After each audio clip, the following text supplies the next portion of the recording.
Assalomu alaykum, yaxshimisizlar, salomatmisizlar? O'tgan hayit ayyominglar bilan barchalarni tabriklayman.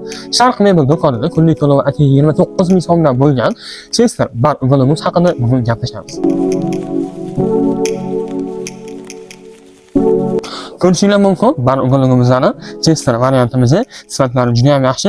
Ko'rinishdan kirchimol bo'lgani bilan sifati juda ham zo'r. Yaxshi material, mo'yshi, xitoy nabuk material qo'yilgan. Sifatlari juda ham a'lo va yaxshi ortoped prujina sifatli parollar o'rnatilgan bo'ladi. Razmeriga keladigan bo'lsak, qo'lidan qo'ligacha 280, kanavat ochilganda 1,5 bo'lib ochiladi. Sifatini ko'rishinglar mumkin. Kanavat ochilganini obzor qilib beraman. Marhamat. Bu yoqqa bemalol mazza qilib yotsanglar bo'ladi, dam olsanglar bo'ladi. Bu yog'ini sandiq qilib ishlatsanglar bo'ladi. Ko'rishinglar mumkin, og'ir yuklarni bemalol ko'taradi. 70 kilo, 80 kilo yuklarni bemalol ko'tara oladi. Narxiga keladigan bo'lsak, kunlik to'lovi atigi 29 ming so'm evaziga bo'lib to'lashgan. 3 oydan 12 oygacha Nasiya savdoga xarid qilishinglar mumkin. Pastda telefon raqam qoldiraman, o'sha nomerlarga bemalol aloqa qilinglar va bizga bog'laninglar, sizlarga to'liq informatsiya beramiz.